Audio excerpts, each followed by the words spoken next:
మిర్చి దాటం కదా నవపేట పాండాపూర్ దాటినాక నవపేట వస్తుంది రైట్ సైడ్. ఆ విలేజ్ వాళ్ళందరికీ గతంలో పట్టాలు ఇచ్చాము. ఇచ్చిన దాంట్లో వాళ్ళకి సర్టిఫికేషన్ ఉన్నారు. అది టీపీ ల్యాండ్ కింద వాళ్ళందరూ కూడా రెవెన్యూ పట్టాలు వచ్చినాయి. పాత పట్టాలు ఉన్నాయి, ఇంకొకటి ప్రజెంట్ కూడా కొత్త పట్టాలు ఉన్నాయి. వాటి ఎక్కడ కూడా కల్టివేషన్ చేయకుండా పూర్తిగా బ్యాన్ చేస్తారు. యాక్చువల్ అది కడెం బ్లాక్ కింద ఈవెన్ 70s 60s లోనే అది కడెం బ్లాక్ కింద రిజర్వ్ ఫారెస్ట్ లాగా డిక్లేర్ అయింది సార్. మరి అది అట్లాంటి డిస్ప్యూట్స్ అనేది చాలా దగ్గర ఉన్నాయి సార్. సో అది బ్లాక్ కింద డిక్లేర్ అయినప్పుడు అక్కడ రిజర్వ్ ఫారెస్ట్ కాబట్టి మనం పరిష్కారం చేయాలి కదా. ఇప్పుడు అది హైయర్ లెవెల్ లోనే పరిష్కారం కావాలంటే వాళ్ళు కంటిన్యూషన్ ఉన్నారు. ఇప్పుడు మీరు వచ్చిన తర్వాత దాన్ని బ్యాన్ చేస్తున్నాం. మీరు రాకంటే ముందు దాన్ని కల్టివేషన్ లో ఉన్నదాన్ని ఎక్కడ బ్యాన్ చేయలేదు సార్. ఏదైనా ఎగ్జిస్టింగ్ ఫారెస్ట్ ఉంటేనే బ్యాన్ చేయలేదు. Navapeta village still cultivation land. Cultivation లో ఉన్న వాళ్ళని అయితే ఎవరిని ఆపలేదు సార్. ఈవెన్ ఈ బ్రిడ్జ్ దాటిన తర్వాత కెనాల్ దాటిన తర్వాత కూడా ఆర్ఎఫ్ లో కొందరికి పీపీ పట్టాలు ఉన్నాయి సార్. 110 సర్వే నంబర్ లో సార్. అయినా కల్టివేషన్ లో ఉన్న వాళ్ళని ఎవరిని డిస్టర్బ్ చేయలేదు సార్. బట్ ఏదైతే ఎగ్జిస్టింగ్ ఫారెస్ట్ ఉందో వాటిని మాత్రం అది రిజర్వ్ ఫారెస్ట్ కింద ఇది కల్టివేషన్ చేస్తున్నారు. వాళ్ళు ఓపెన్ వెల్స్ దొరకడానికి ఒప్పడం లేదు. పవర్ కోసం పెడితే కూడా మీరు చేయనియండి సార్. అది రిజర్వ్ ఫారెస్ట్ బ్లాక్ కింద వస్తుంది కాబట్టి కేవలం ఒక్క పోల్ ఇయ్యడానికి మీరు ఇబ్బంది చేస్తున్నారు సార్. రిజర్వ్ ఫారెస్ట్ లో వస్తుంది కాబట్టి అది కొంచెం ఇన్స్ట్రక్షన్స్ ఉన్నాయి కాబట్టి మీరు రిజర్వ్ ఫారెస్ట్ ఉన్నా ఇంకేదున్నా ఆర్వీఎఫ్ అది కంప్లీట్ ఫారెస్ట్ లో సార్. ఆర్వీఎఫ్ కంప్లీట్ ఫారెస్ట్ కాదు, కల్టివేషన్ చేయడానికి కల్టివేషన్ చేయడానికి గవర్నమెంట్ ఫారెస్టర్లు వినండి. ఫారెస్టర్లు ఎవరు వచ్చిన అడిగినా నేను ఆల్రెడీ ముందే చెప్తున్నా. దానికి ఎవరిని కూడా నేను అగ్రిమెంట్ చేయాలి. దానికి ఆ విషయంలో నేను ఎవరు మీకు రికమెండేషన్ పెట్టా. బట్ వాళ్ళ దగ్గర పట్టాలు ఉన్నాయి, అన్ని ఉన్నాయి. దానికి కల్టివేషన్ ఫ్రీ చేస్తారు. నవాపేట అయితే ఒకటే ఒక పోల్ వేస్తే విలేజెస్ కూడా నా దగ్గర వచ్చారు సార్. అది ఫారెస్ట్ లో ఉంది కాబట్టి దాని ప్రొసీజరల్ గా ఏ గారిని అప్లికేషన్ పెట్టుకోమనంటే కల్టివేషన్ లేదు సార్. నేను చూపిస్తాను కూడా సార్. అది రిజర్వ్ ఫారెస్ట్ లో ఉంది సార్. పట్టాలు వచ్చినాయి కానీ చేసుకోక ఇబ్బందులలో ఉండి రైతులకు కింద పక్కనే తిండి ఉండదు. డబ్బస్తే అత్యంత వాళ్ళు సాగు చేసుకుంటారు. వాళ్ళు చూపించింది నాకు ఏఐ గారు కూడా చెప్పారు. ఫారెస్ట్ లో వస్తుంది కాబట్టి నేను అలో చేయలేను సార్. మీరు అఫీషియల్ గా ప్రొసీజరల్ గా పెట్టుకోమని చెప్పాను.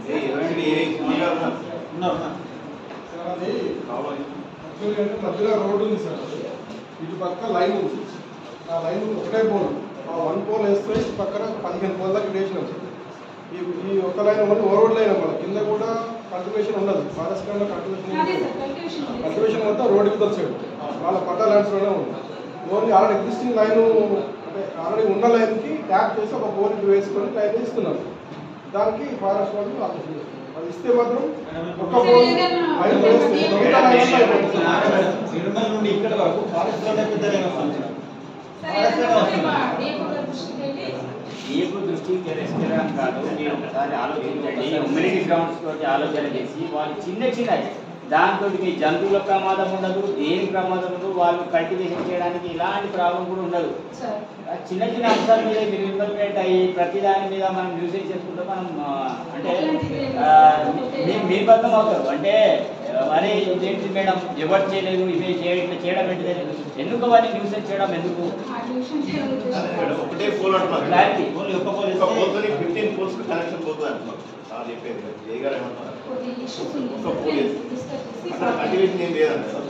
నీకేమైనా నిజంగా రిజర్వ్ టైగర్లో అక్కడ ఏమైనా ప్రాబ్లం అవుతుంది, దానికి ఒక అర్థం ఉంటుంది.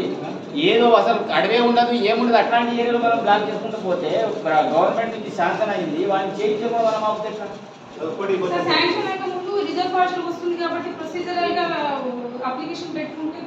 మీ ప్రొసీజర్ గురించి నాకు తెలుసు. అది ఎంత టైం పడుతుందో నాకు తెలుసు. అది కాదు, అది పోదు. 10 సంవత్సరాలు ఆల్టర్నేటివ్ కాదు. ఇప్పుడు ఇట్లా దారిలో కూడా చెట్లే ఉన్నాయి, దాన్ని వేయడానికి ప్రాబ్లం ఏంటిది? ఒక్క పోల్ వేయడానికి ఒక ఇబ్బంది ప్రాబ్లం. ఒకటే పోల్ ఎవరైనా ఆబ్జెక్షన్ చేస్తే మీకు ఇబ్బంది. మీరు ఎవరికా చిన్న వస్తువు చేస్తే రైతు చిన్న దాని మీద ఏమైనా అప్డేట్ చేస్తున్నారు అంటే మీకు ఒక ఇబ్బంది అవుతుంది అన్నట్టు మేము అర్థం చేసుకోవాలి. టెక్నికల్గా మేడం మీ మీద చాలా రకాలుగా ఈ ఆరోపణ చేస్తున్నారు. అంటే మీరు మిమ్మల్ని బ్లాక్మెయిల్ చేస్తున్నారని అంటలేరు. But strict officer as your duty చేయాల్సిందే. బట్ కొన్ని సందర్భాల్లో మనం కొంత ఆలోచన కూడా చేస్తున్నాం. మేము చాలా సందర్భాల్లో చెప్తున్నాం. మేము కనీసం ఫోన్ చేసి చెప్పినా కనీసం వినటువంటి పరిస్థితి ఉంది. మేమేమో మిమ్మల్ని ఇక్కడ ఇసుక దందా చేయమనో ఇంకేదో చేయమని మిమ్మల్ని ఇక్కడ ఏ ఇసుక కోసం దేనికోసం మీ దగ్గర ఫోన్ చేస్తారని. ఒక కామన్ వ్యక్తి ఏదో సమస్య వచ్చినప్పుడు వాళ్ళు మా దగ్గరికి వస్తుండ్రు, చిన్న చిన్న సమస్యలతో వస్తుండ్రు. అది మా లెవెల్ రావాల్సిన అవసరం కూడా లేదు. అది మీ లెవెల్లో మాట్లాడి చేయాల్సిన అవసరం కూడా లేదు. ఫారెస్ట్ లో వేయకుండా మేడం గారు పర్మిషన్ ఇస్తే రోడ్ పక్కకే ఇక్కడ రోడ్ సైడే పోల్ వేసుకొని మేము తీసుకుంటాం సార్. అదొక పర్మిషన్ ఇస్తాం. ఫారెస్ట్ లో చెట్లు లేవు. రోడ్ సైడ్ రోడ్ పక్కకే చూడండి. ఏదైతే రోడ్ బాగుందో అక్కడ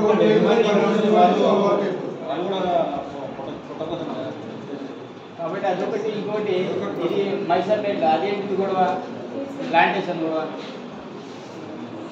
ఇదే మనం కొత్తగా రిహాబిలిటేషన్ ప్లాంటేషన్ గొడవ అయింది. అయితే యాక్చువల్గా సార్ ఏదైతే 60 feet అవతల కొంచెం ప్లేన్ ల్యాండ్ ఉంది కదా సార్, ఆ పిల్లర్ దగ్గర నుంచి వీళ్ళకు allot house site 5 hectares allot అయింది కదా సార్. ఆ 5 hectares లో మైసంపేట రాంపూర్ వాళ్ళకి అలాట్ అయింది సార్. అది మధ్యపేట విలేజెస్ వాళ్ళు ఏమంటారంటే మేము ఎప్పటి నుంచి అక్కడ వడ్లు వీళ్ళు ఆరగొట్టు రోజుకుంటున్నాం కదా, ఈ ప్లేస్ మాకు వదిలేయండి వాళ్ళు అడుగుతున్నారు సార్.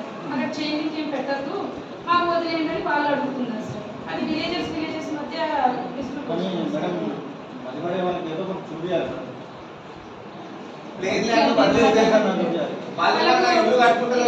ఆరబెట్టడానికంటే నేను పక్కన ఏదో అప్పుడు టెంపరీగా అయితే చూపించాను. అది ఇప్పటికైతే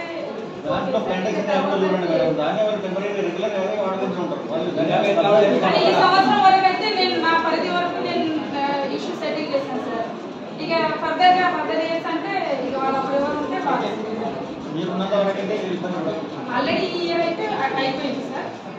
చూసుకోండి. ఇలాంటి అంశాలు ఏవైతున్నాయో కొంత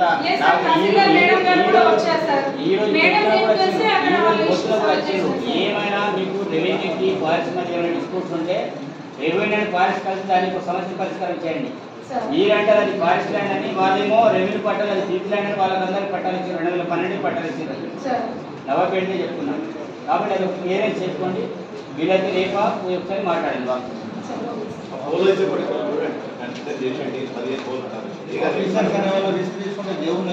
మన ఫారెస్ట్ లో కాకుండా పక్కకి అదే అన్నగారు